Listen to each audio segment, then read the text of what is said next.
music and soundtracks with middle school students, presented by MusicFirst.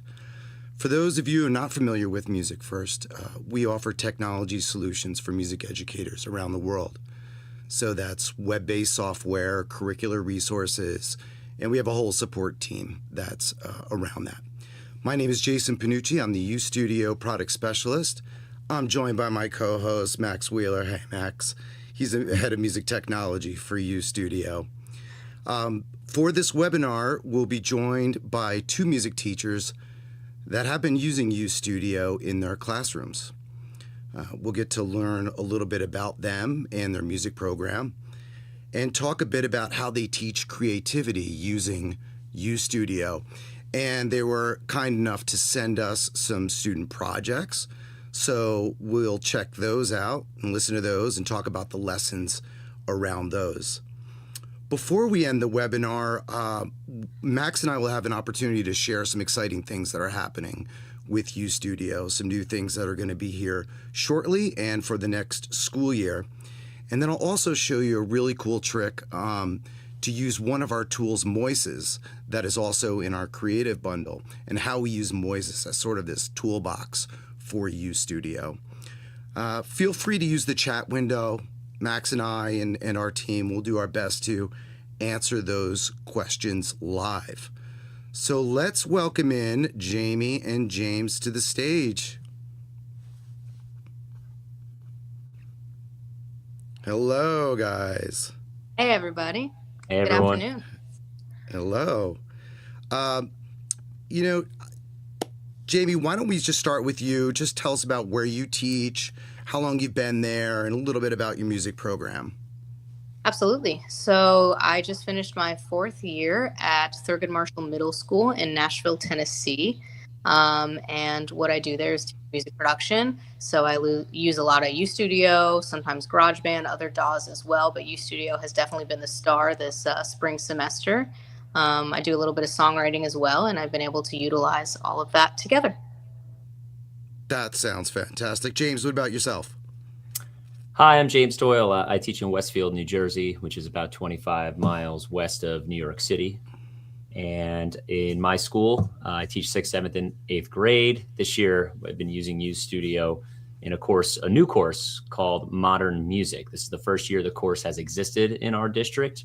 Before this, the only options for students were band, choir, or orchestra when they were in the 6th and 7th grade. I was the band director for 16 years and then opted to change over and help build this new program. And we've been using YuStudio this year along with the MusicFirst classroom, and it's been going really well. That's awesome to hear. You know, one of the things I think it's good to talk about right off the bat is just some terms that we may, lay out, like DAW or digital audio workstation.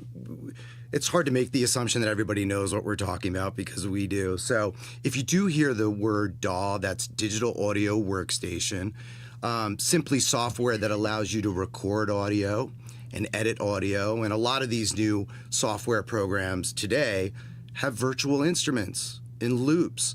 So it's really this wonderful creative space for students to work on projects, arrangement, and everything.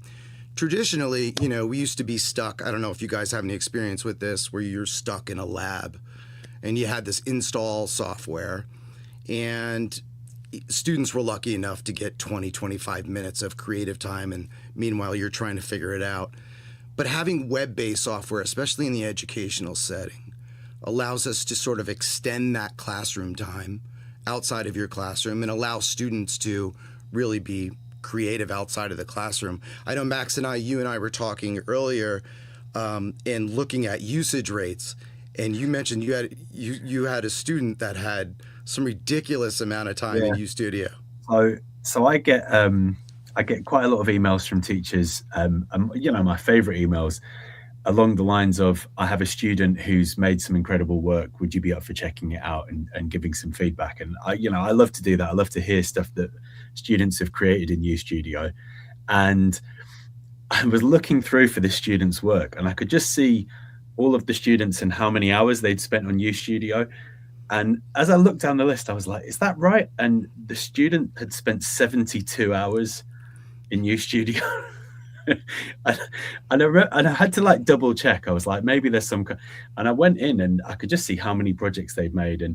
And I know that they hadn't had 72 hours of time in the classroom. So obviously what that tells me is they're logging in at home, or, I mean, we have quite a lot of projects that are in the library and stuff. So, you know, schools are kind of breaking out of the music lab, using other spaces. And then obviously we've got our little mobile app coming, which I'll show you later. And the idea from that is to kind of, you know, allow students to identify as a producer and that to be embedded in their actual life. Because my thing was like my kind of music career started when, and this really ages me, but I got some software that came free on a CD-ROM on the front of a magazine. Is it the shareware program? And I figured out you could make beats that sounded a little bit like RZA from the Wu-Tang on this free software. And that was like the origin story of my music. And in a way, what we were trying to do with YuStudio is just do that on a kind of bigger level of letting young people have access to it outside of school, outside of the classroom. And obviously it's gone to some new and exciting places. And I'm just so excited to hear the projects you guys have been working on and see where you've taken it to. Yeah. So Jamie, how does music creation get taught in your classroom? And, you know, I always look at the DAW as a wonderful tool to teach musical concepts. So maybe you could talk about what type of skills they develop while they're being creative in YuStudio. Absolutely. I'm a very foundational person, so I kind of like to start from the ground up and scaffold. I start with teaching loops as well as samples and transitions and arrangement, form, and you can do all of that in YuStudio, which is really great. You can, you know, loop things at a time. I also did automation this year, a couple different plugin things. So yeah, I love to give the students kind of just a well-rounded, you know, framework of vocabulary and what they can do with music production. Right. Yeah. And then previous to, you know, how long have you been in the music technology realm? I mean, was diving into doing creative projects initially starting in a digital audio workstation? Yeah. So actually my very first job was at a small school for high school students with disabilities and IEPs. And they brought me in to start a music program. And one day I was looking up web-based DAWs that I could find because I didn't really have computers or anything. And then, well, I guess they had little laptops, you know, back in the day. And I found before Soundtrap was a thing. And then first took on Soundtrap. So yeah, I was always very interested in, you know, how can I give my students what I was doing as a teenager on GarageBand, on first MacBook in middle or high school. And it kind of just snowballed in a good way from there. That's great. James, what about yourself, and how are you teaching creativity, and what are the types of things that your students are learning while they're being creative? So similar to what Jameson said, you know, we're using YuStudio. That's probably, I'd say the majority of what we've done in class so far this year has been in YuStudio. We started learning. I initially started with having them create in the piano roll. That was kind of where we started in my class, teaching them how to make drum beats, how to input chords. I would teach them how to build chords. Coming from a more traditional background, for me, I really wanted to make sure that I didn't completely forget about some of the music skills and a little bit of the music theory without really talking about it a lot. You know, didn't want to bore the kids or anything like that, because most of my students are kids who haven't found a place in band, choir, or orchestra, and they've chosen this instead. So they want to have a good time, but I also want to make sure they're still learning some valuable musical skills. So we did a lot in the piano roll and taught them about arrangement and all the ingredients to make a good song. Then we started learning how to record audio, also using automation, like Jameson mentioned, you know, teaching them about how to change dynamics and use that effect. And now we've gone down into film scoring. That was our third or fourth project this year, and they had a lot of fun with that. And that's when I really let them loose a little bit. Now that they had some basic skills, I forgot to mention, we used MIDI controllers, and I was able to actually teach them a little bit of piano skills, which was important. Wanted to make sure they had a little bit of knowledge with that as well.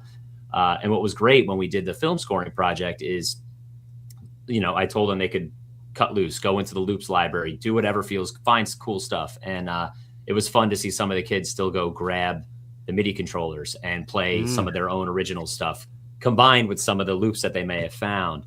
And that made me smile just to see that they're actually using some of the skills that we had just learned a couple months earlier, and they're not just forgetting about them. They're actually continuing to use them in their next projects. So that's been really, really cool. That's awesome. Yeah, I think it's one of the unique things about YuStudio, and it's something that we hear a lot, is the ability to import video and the amount of, curricular opportunities that is really giving you guys. It just opens up so much. Jamie, I don't know, have you been using video at all in YuStudio yet in any of your projects? So my students have found that and kind of on their own. But typically what I do is I use external video, and I have them make the music on YuStudio. Like we did a commercial jingle project, and they really like doing side by side. Had I chosen one video, I could have imported it into YuStudio, but because they were kind of selecting from a few different ones, that's definitely something I want to explore in the future. But the students do love just kind of finding the videos that are already stock videos on there themselves and making music to it. That's outstanding. I also think, and I would love your take on this, is that web-based applications, especially for anything creative, middle schooler, high schooler, it gives these students an opportunity to express themselves at home without being in front of their peers. So I wonder if you guys could talk about that, because I even look at my kids, and once they use a tool that they were using in school at home, they have this all this stress comes off of them because they're at home, they're in their room, they're trying things without feeling like they're being judged every second. Have you guys experienced any of that, or any feedback? Maybe James, you could comment on that. Yeah, sure. Yes, when we did an original blues composition, that was one of our assignments. So that involved recording audio. And like I said, a lot of the kids in the class were there because they didn't like being in choir. So there was a lot of resistance to singing. So I made it where they didn't have to sing their project if they weren't comfortable. They could find another student who wanted to sing. I played them a little bit of Cake's music so they could hear that you can kind of also sing but not really sing. You can kind of talk at the same time. I sang a lot of projects for that one, actually. But then some of them they were just more comfortable doing it at home. And I don't require that, but they were definitely more comfortable doing that. They either had a parent or somebody who had a microphone that they wanted, that their parent used for Zoom calls at work, and they wanted to use that, or they just use their internal mic because they use Chromebooks, and every kid has one. They take them home every night, so they have access to it all the time. So that definitely made some kids feel way more comfortable knowing that they didn't have to do anything in front of their peers. They could just go home and do it. Yeah, do you know, that's one of those messages that always comes up, that the question I get asked quite a lot by schools when I go in to visit and do training and stuff is, what equipment should we buy? Like, what should we be spending our budget on? And quite often the thing I'll say is just use the built-in microphones on the stuff you've already got. And the compressor effect, which is sort of reasonably new. We kind of launched it a little while back, but I was doing some training for some schools over here recently, just showing them how to use the compressor on vocals recorded with the built-in mic. And then also how to use the limiter on the main channel to master the whole track. And I had a whole group full of kids who were probably sort of like end of middle school, high school age. And they'd made all these tracks. And I just spent 10 minutes showing them, look, if you just use a little bit of EQ, put the limiter on the main channel, put the compressor on your vocals. And it was like, you could see the light bulbs just going off. It was just this kind of like hallelujah moment where, and obviously a lot of it is just the tracks suddenly got really loud. And they were like, it's really loud. and for me, that's like, obviously we're sort of building technology, but the reason we do it is to get an emotional response. We all make music to trigger emotions in people. And I think sometimes, like removing the need to buy stuff makes it easier for schools to get on board and easier for people to roll out. But also just a couple of those little techniques are the things that just put smiles on kids' faces and kind of make the whole project get that momentum. So it's exciting hearing that you're actually up and running and recording and that kids are doing it at home as well. It's really good to hear. Now, Jamie, do your school a one-to-one Chromebook situation as well, or something different? Over the last year or two, we had an ISM budget, and so I was able to get Mac Minis like upgraded with really good storage. And so my students are one-to-one, and they get to use like fast speed, except for school internet can kind of be iffy here and there. But I mean, the technology they have is really top notch. And so they're able to do some really great stuff on these computers. That's great. So why don't we jump to listen to some of these student projects that you guys sent us. This will give an opportunity to show off YuStudio a bit. Jamie, I think I'm going to start with the one that you sent for us. So if we can switch over to YuStudio, that would be great. Thank you. Let me go back. Why don't you just tell us a little bit about the lesson around this and anything else that you would want to add before we play this? Sure. This is my culminating lesson. I call it like create your own artist or band or producer or songwriter. Sometimes I give more options depending on the grade. Sometimes I give fewer. And this was a production that was supposed to go with lyrics written by someone else in his group. So they were just like a duo.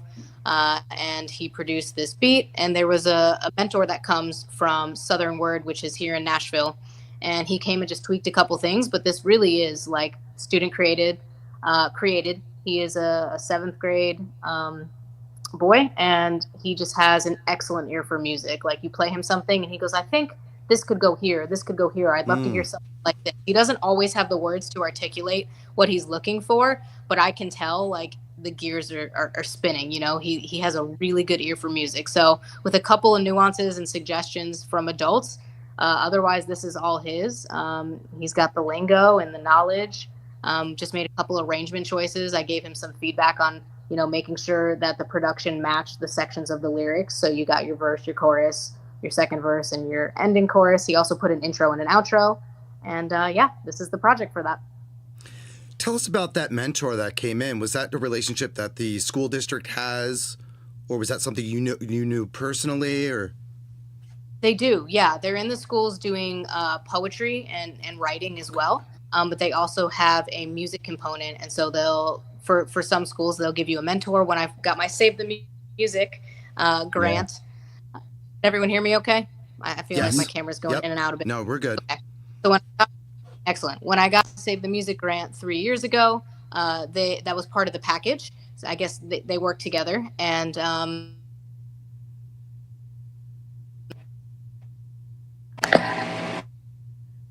right. Breaking up a little bit. Am I still here? I gotcha. Yep. Okay, hold on.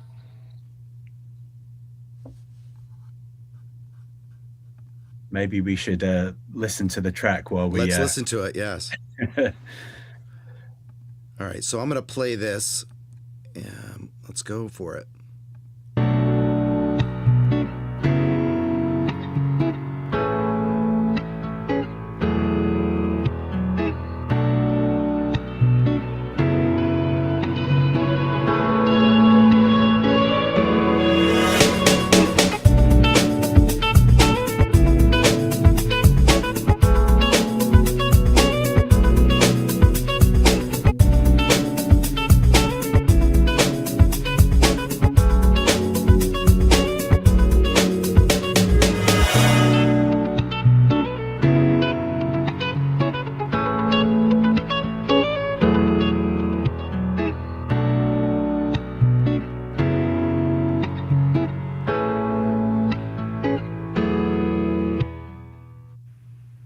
Yeah, nice. That was great. All right, cool. Am I back? Am I good? Yeah. Excellent. Perfect time. Thank God for YuStudio, because it's an online platform that saves your work if your computer crashes. So yeah, just to finish that thought, Southern Word comes in, gives us a mentor, and he or she comes once a week and works with the students, and usually has a very good knowledge base of music production. And so they were able to come in during this project and give some tips and feedback. And just to touch on the question before where you asked, do students feel a little bit apprehensive when there are other kids in the room? When my students are creating, they're confident, like they're locked in. They pass the headphones to their friends. I've got headphone splitters as well. So there's no reservations here when they're making music. That's awesome. That definitely wasn't me when I was in middle school. I'll just let y'all know that right now. It's a different time. Yeah. I got a little taste of that I did an online session with Jameson and some of her students, and yeah, they were great. And what was really interesting was when we were talking about what styles of music they listened to, there was kind of a bit of an international edge to, like, one of the artists that they reference is from the UK. And I was telling people over here, and they couldn't believe that there were kids in Nashville listening to UK rap music. And it sort of gave me this sense of, like, the interconnectedness of the world and modern music and stuff. But I definitely got a confident energy from the room. I could kind of I could see the magic happening. Yeah, this was one of the students in that class, and they loved that with you. They were so inspired by your production and just learning how to use YuStudio, and I loved that you were there to give us a lesson on the hip hop beat. It was fantastic. Well, I'm always down to do it again. It was great. So yeah, that's really good. Look forward to it. I love the transitions, like the creative choices that were made here, chopping up samples, and this is like this little reverse part here. That's just like, that's not normal, you know, that you would find on a student of this age doing the work. So how cool. And it looks like most of this stuff was loops, correct? I mean, none of this was recorded in. But the loops are from YuStudio, and the transitions are some of mine from Splice. Sometimes the kids can't always find exactly what they're looking for, and Splice offers just a little bit of a bigger library. Yeah. But working in tandem together is really great. That's awesome. And it seems like they've used the kind of the transposition feature, which is one of the newer bits that's come in where things kind of match up and fit in key. And one of the nice bit, Jameson, I don't know if you've noticed that in the Sounds browser, if you go to files, so all your imported files, if you click on My Files, Jason, so at the bottom you've got your other projects. So if they've used your transitions from Splice, they will also have access to those for all of their other projects they work on in future. So it's one thing I do sometimes, because I've got a few sounds that, you know, maybe we couldn't license for YuStudio or that are my own personal stash. You can upload those, share them with the project, and then they just get access to those forever. So it's actually, I really like the way you've brought in your own library, and I always really encourage teachers to do that, because A, it's like going to make things unique, but B, it's sort of teaching them professional file management and how those kind of things work in the industry. And I think it's one of those where I want to encourage a bit of that between schools as well, so schools can kind of create their own libraries and share them with each other. And the transitions particularly do sound really good. It was making me think, I always forget to do those little reverse rises. They're really nice. Yeah. I mean, that's what makes a production, in my opinion. It's those attention to detail between a verse and a chorus and making that smooth and a build up, right? And those are just musical concepts that, you know, a DAW is giving any educator an opportunity to talk about. You know, one thing I'll just say really quick before I listen to some of Jane's projects is YuStudio is one of the only few that actually have this mixer view, which is unique. So you have shared effects, very much like you would find in a Pro Tools, a Logic, an Ableton Live, right? Where we can have buses and all that. And they've actually mastered the track as well. I've just looked over there on the main channel. I think I did that. Oh, okay. I'm a collaborator now. I'm a collaborator in this project. Yeah. So I just want to let you know, in case anybody's wondering, that there's this great mix view. And the idea of YuStudio is to make, you know, a digital audio workstation for education that is accessible to everybody, but also has those features that would translate to an industry standard DAW. It's really easy to go to a Logic or an Ableton and understand what a send effect is. And do you know what? While we're here, Jason, do you want to just open up the limiter there on the main channel? Because I feel like this is a really good little tip to share for people watching this. So just that one effect, and all Jason's done is slide the slider on the left up plus 2 dB. And if you just play it and just turn it off and on, this is what I was doing in this school recently to show them. Or even if you crank it a tiny bit more just to make it more dramatic, you'll kind of see the yellow bar in the middle showing how much it's doing. And then if you click the blue off button at the top, just to show the difference with it on and off. But, yeah, you can just really hear the difference they're making. So I just showed a whole group of kids, look, one effect, put it on the main channel, turn it up a bit, and the difference it made to all of their work. And I think it's some of those little things, these little tips that as a teacher, you can just go around and say, this sounds great. I really appreciate all the work you've put in. Now sprinkle, and I always say it's like putting salt on the food. It's like they've cooked the meal. You're just giving it a little season, and then they're sort of like, oh yeah, this does taste good. And just one last point for those, I don't know if any of you guys have used Focus on Sound at all. That's in the MusicFirst classroom. All right, so if you haven't, what's really cool about Focus on Sound is that it has this whole music technology section of it. And what we've done is to make sure that when we learn about effects, all right, reverb, compression, limiter, the picture of the limiter that you're seeing here in YuStudio is the exact same one that's used as a demonstration in Focus on Sound when you want to teach about what a dynamic processor is, if you want to go there.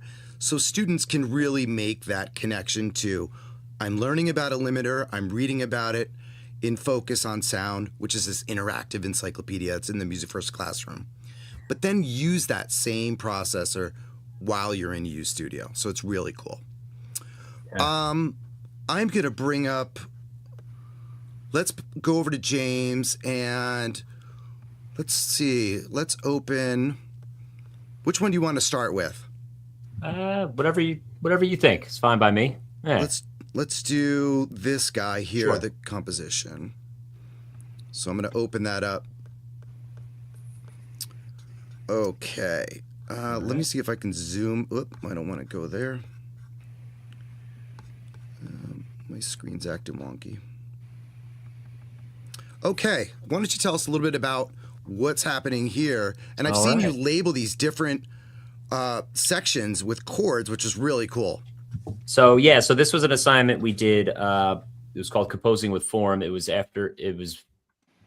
just that. I taught them about form and what that was and different common types of forms, but then said, okay, for your assignment, it doesn't have to fit into one of those boxes. You just have to show me that you have at least 2 different sections. Whether you want to do a call it verse, chorus, A, B, if you want to have a bridge, whatever you want. One of the requirements of the assignment was also, I taught them how to build chords. We used, 1, 4, 5, and minor 6 in the key of C. I taught them how to do that so they could build it in the piano roll or play it on the MIDI controller. That was part of the assignment. But then they could put the chords in whatever order they wanted. So they could do a 4-bar phrase, an 8-bar, make that into a section. It was really whatever felt right for them. But part of it was I told them they also label what your chords are. Now, this student had a little more freedom. I was telling some folks earlier, he's been composing on his own since he was probably like 8 or 9, been at home working on stuff, and he just happens to be in our school. So he has a lot more freedom when we do these projects, which is what's great about these projects too. I give them kind of the parameters, but certain students can go further. You can take this as far as you want. I wasn't going to tell him. I mean, you'll even notice if you look all the way at bar 57, he modulates, he changes key. So that was definitely not something I was teaching his classmates who their first year doing it. But I also don't hold them back. I said, at times I did for some assignments, I thought it would be good for him. I said, hey, it'll be good. Here's a good exercise. Try to stay in this box and see if you can make something that sounds cool. For this particular assignment, I said, as long as you have different sections, go for it. And he did. He really went for it and created something really, really cool. Right. And I'm noticing it's a lot of virtual instruments here, not a lot of audio. No, there was no audio on this yet. I hadn't taught them to do that yet. He did. They picked the instruments, and a lot of it looks like it was all input using the piano roll, or he plays guitar, he plays piano. So he did a lot of stuff, I think, on the keyboard as well, on the MIDI controller to input his music. Awesome. All right, so why don't we play this from the top? All right, sounds good.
got a little street sound in there, little ambiance.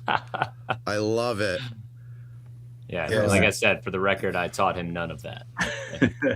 It's great. Do you know what's great is sort of the contrast between the two pieces in terms of the styles of things you can do and the techniques. And this, what I love about it is that you can kind of see the personality of the students in the pieces and the choices and decisions and things. And like as a tool, you can kind of go whichever direction. And I think it's just exciting for me to see how differently people use it. Really cool. And that's a middle school. I mean, that's seventh grader. He's I guess he's 12 or 13. Yeah, incredible. Like I said, I met him a few years ago at a summer camp in town, actually a STEM camp I was teaching at. And he was like in third or fourth grade, and he's like, "Oh, I'm on Spotify," and he showed me his stuff. I was like, "Awesome, catch me on tour." Yeah, like I'll see you in a couple of years. I got a job for you. So. Wow, that is something else. You sent me another one, and I want to play that one. Let's go open. I think it was this one with the ocean. Oh yeah, I want to hear this. So this is a video that is stock within YuStudio. So YuStudio has a bunch of videos. I know we're always adding to this. And of course you can import your own. So am I correct, right? This is the Under the Sea. This is it's called the Ocean Zone. We did a brief assignment where I uploaded a very short clip of something they would know without sound, and then they practiced and all that. But obviously I can't share that outside of the 4 classroom walls. But I was like, all right, now for this assignment, every student had this exact same clip, because I thought it would be really cool for us to see everyone's interpretations of, this ocean scene. I thought there was a lot of paths kids could take, as to what type of music and what type of mood and emotion they wanted to set. So this student is a 6th grader who did this one.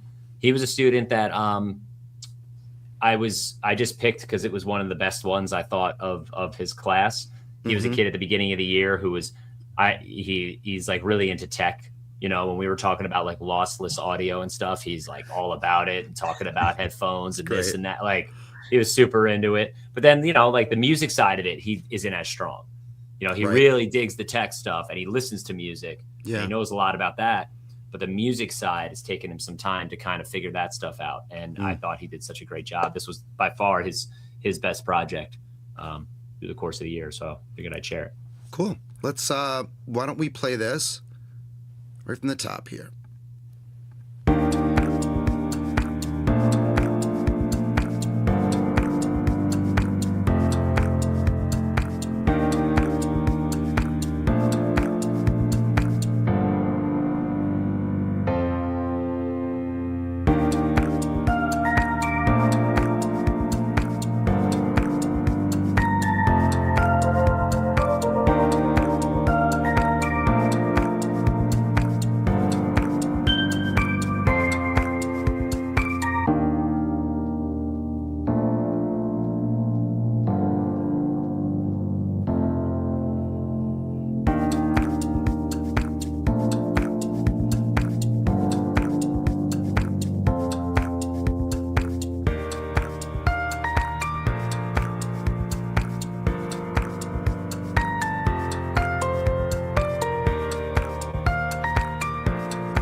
With the fade out too. Yeah, they love that. When I taught them that, they love that. Yeah.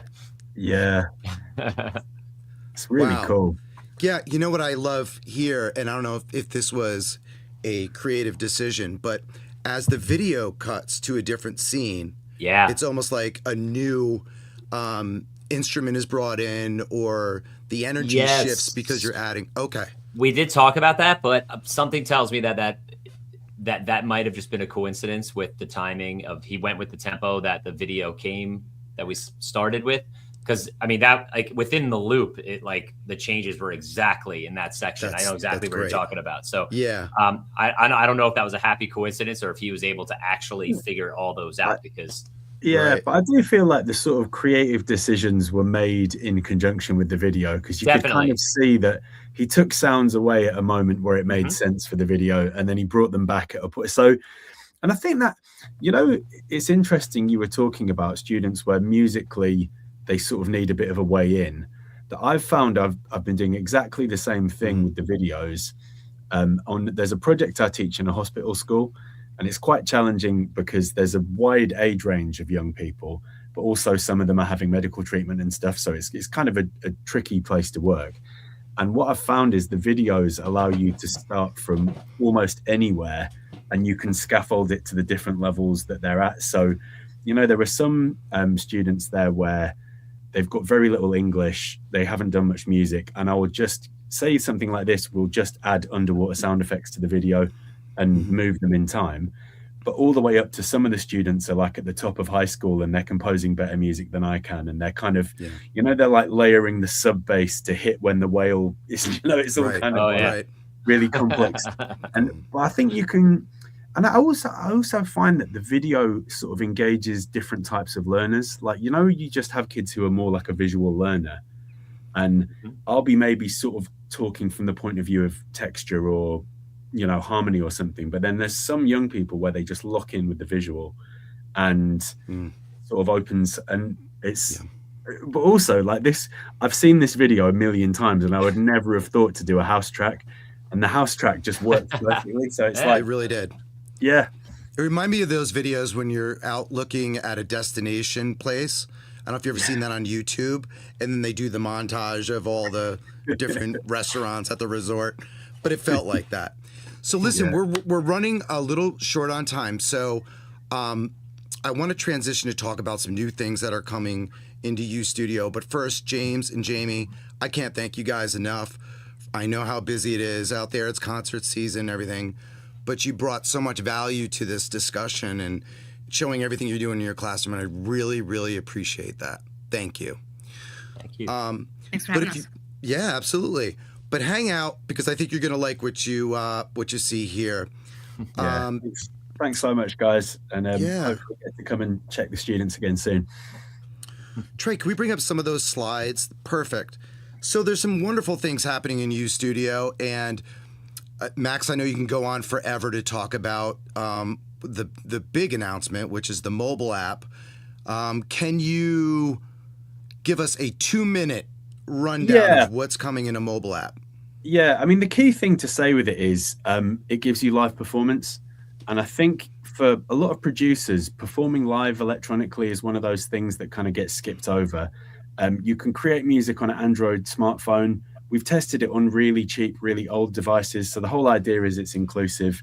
Young people can use it even if they only have an old phone. So you don't even need to have a Chromebook. So, you know, really trying to open it out.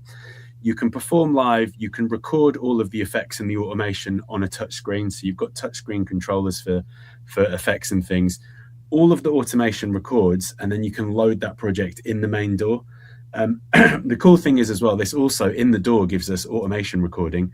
So you can record any effect, any parameter, you can record all of that. That opens up so many kind of sound design possibilities. Bunch of new effects, lo-fi, a much better delay effect, and a whole bunch of new loops and instruments. And there's also, for fans of 90s rave music, there's a really cool new synthesizer coming as well. So yeah, it's the biggest update that we've done since the loop library, really. So it's pretty exciting stuff. Yeah. Why don't you go to the next slide? We'll just talk about a couple more things really quick. If you don't know, I've written a whole unit on music licensing and MusicFirst Sync. I've done some work for Fox Sports and CBS and MTV, and I've taken all that knowledge and put sync briefs, what they call sync briefs, in this unit. So if you want your students to compose music to a car dealership or a documentary style video where they're talking about a new sneaker release, students will have an opportunity to read that brief and there's a template file right there, and the video comes up and it's just dialogue. And now they're creating music to that. There's also a quick lesson in there just about the brief history of music licensing and a quiz. So definitely check that out. Let's go to the next slide if you don't mind. A couple things. We've brought on some awesome creators. Tamuz is one of them, who's just a fabulous drummer. He's worked with Bootsy Collins and Wiz Khalifa and Chance the Rapper and J. Cole, Jazzy Jeff, and all the rest. So Motown type grooves, rock, neo soul, funk, all of that is coming, and there's a lot of them. So 10 brand new packs. Let's go to the next one. Also, Grammy award-winning Pelham Jr., producer and writers. These are multi-sampled packs. So these are original compositions that student can sample or use in their projects with the individual stems as a part of that. So even if you wanted to use one composition and just work on an arrangement lesson, they can drag in the individual parts and make their own arrangement to something that they don't necessarily have to create the music for, but the concentration of that lesson is maybe just arrangement. There's also wonderful sample packs from Latin America and other places around the world, so we can start to make cultural connections to the loops that we have. We need a 1980s pack, right? Yes, we need that. So that is coming to YuStudio as well for the new school year. So that's super exciting. And a bunch of other stuff, percussion, that's just percussion, electric guitar compositions, great song starters, just some of those things that we're missing from YuStudio, they're all going to be there. So we're super excited. Go to the next one if you don't mind.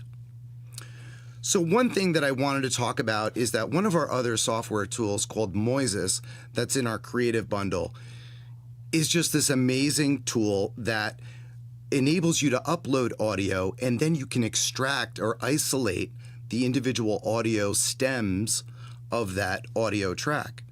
So this gives you an opportunity to create remixes by just having now an acapella and then importing that into YuStudio.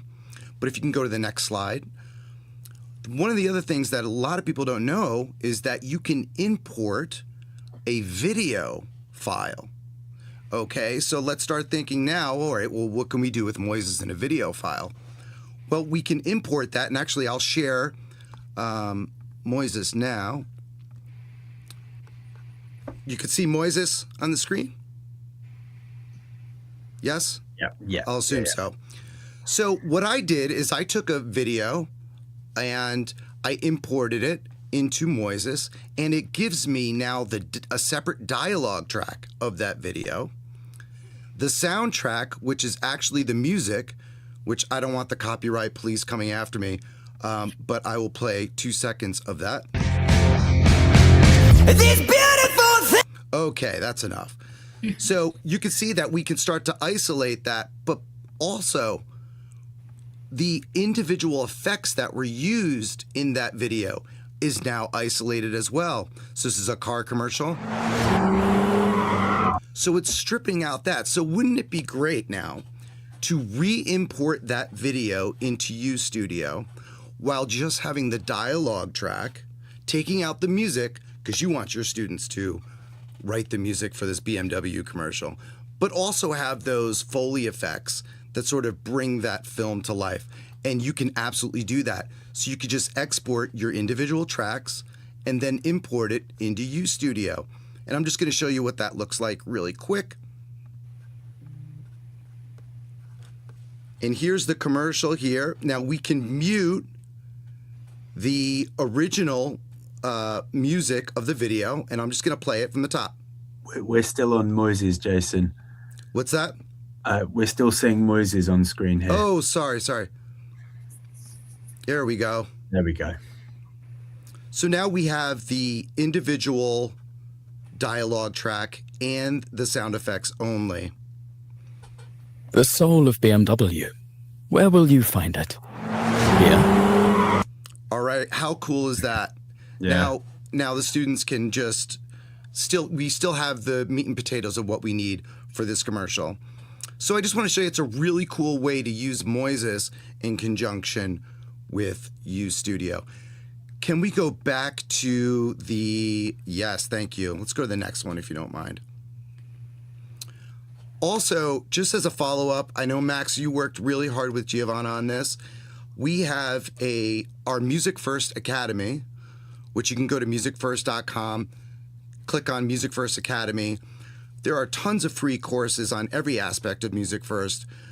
Max, you just completed this one on YuStudio. So if you wanted to just dive in and learn everything about YuStudio, completely free, 17 lessons, and Max, you did a great job on this. So that's out there. Yeah. And lastly, if you would like to have a 30-day trial of YuStudio, click on the QR code here on the screen, and you'll be able to do that. And actually, you'll get access to Moises as well, and all of our performance-based tools that we offer in MusicFirst. I hope everybody enjoyed this. Again, Jamie and James, thank you so much for your time. I think this is wonderful, and I think we should do this every month. Okay, so I just said it. All right. Thank you, everybody, for attending, and I'm sure there'll be a recording at the end of this that will be posted to the socials and throughout. You can always reach me at jason@musicfirst.com if you need anything. Thanks again. Have a wonderful evening. Thanks so much, folks.